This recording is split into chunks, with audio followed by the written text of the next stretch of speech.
Hello, Namaste.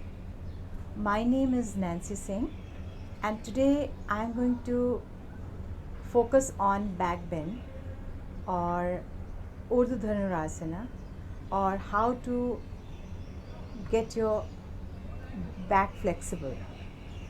Why it is important to have a back bend? So it's very important to get your spine young and energetic. So these back bends work wonderful for the spine and for your lower back, upper back. So it's whatever you can do. There is no need to go advanced back bend, but if you can, that's very good. But otherwise, whatever you can do on back bends, it's very good. So try to keep back bends on your daily routine. Whatever you're doing, just do a little bit of back bends. And always important that back bend should be done after certain warm-ups.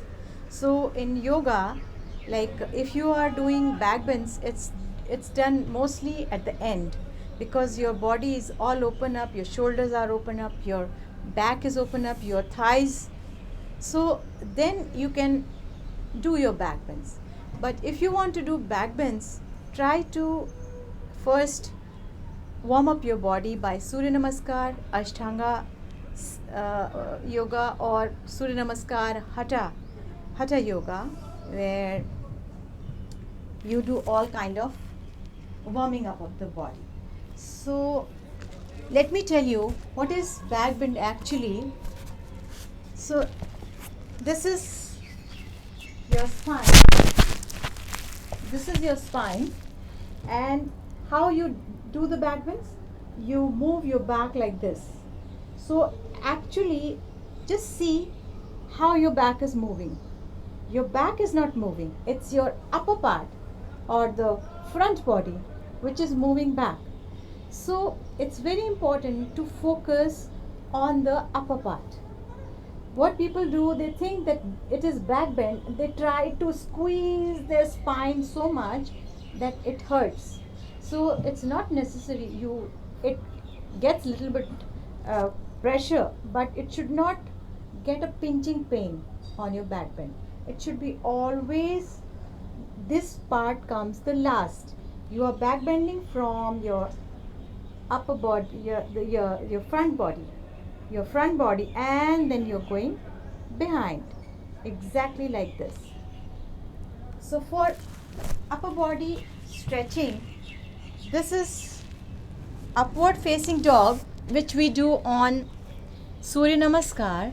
So always try to do upward facing and stretch your upper body as much as possible, because when you stretch your upper body, you can see it is also a back bend, because your spine is lengthening.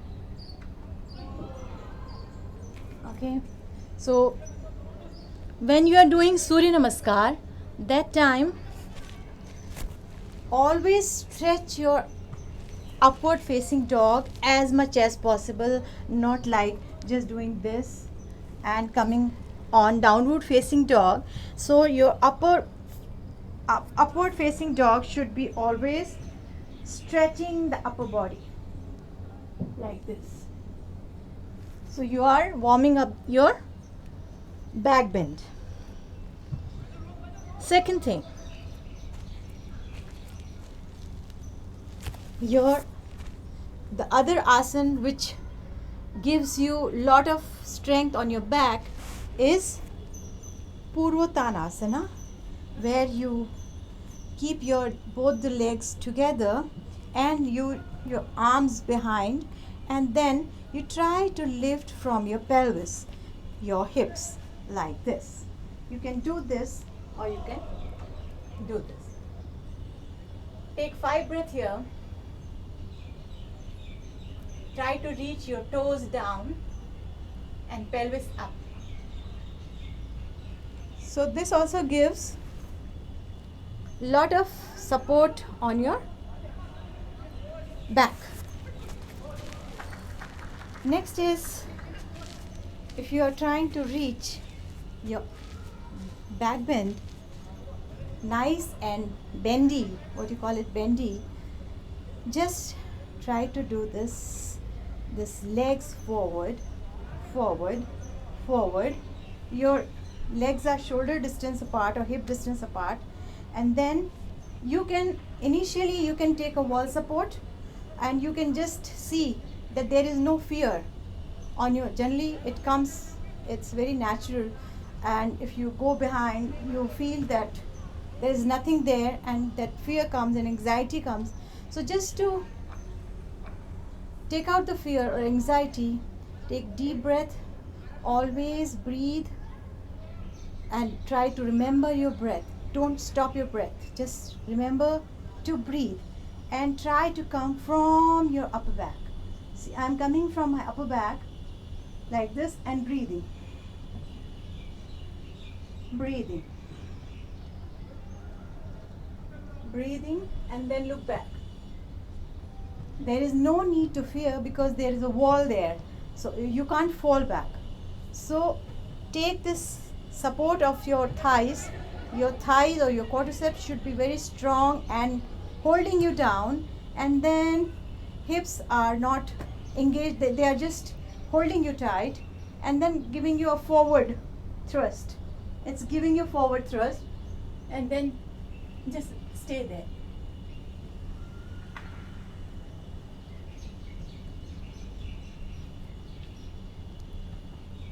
Take 5 breaths. You can do one arm up and second arm on your legs. Preparation for camel pose or Ustrasana. So when I'm preparing for camel pose, I'm not here. I'm pushing my legs forward. Come forward. Then again second, push your legs forward and then try to reach. Take 5 breaths here. And then come. You can just see the distance. It should be with your hand should reach here, that much of distance. And then if you want, just hold your hands like this and try to reach upper body up, legs forward, forward, and then reach like this. Take 5 breaths here.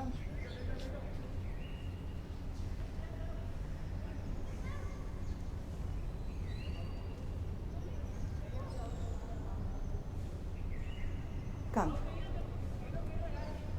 So if you feel tired or some pain or some kind of so you can just take a child's pose and feel the stress, whatever stress is here on a lower back. Just put a hand and give a relaxed feeling.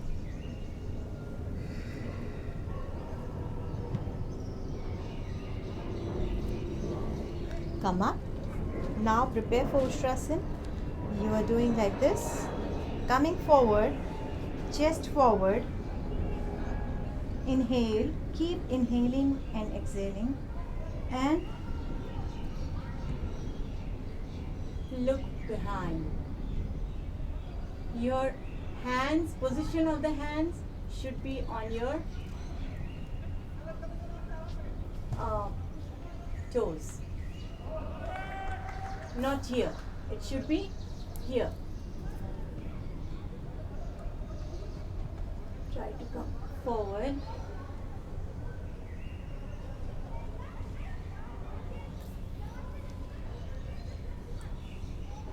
Second is, if you want to do back bend, and if you want to your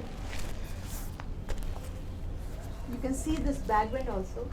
This is also a very good one if you have a back pain or you want to have a light back bend exercise. So your legs are hip distance, shoulder distance, your hand should reach here. This is the proper alignment. And now try to keep your hips up as much as high as possible. Take 5 breaths.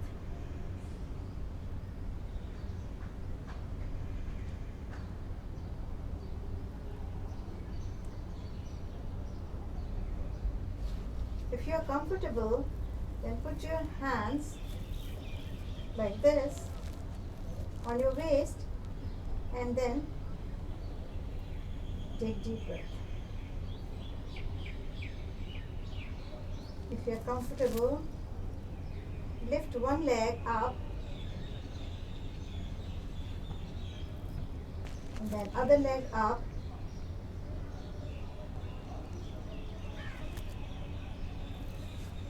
Come down.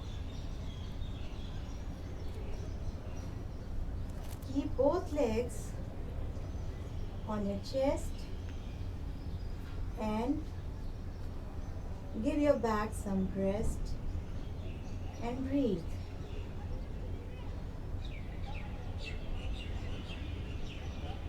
If you can, just come up like this.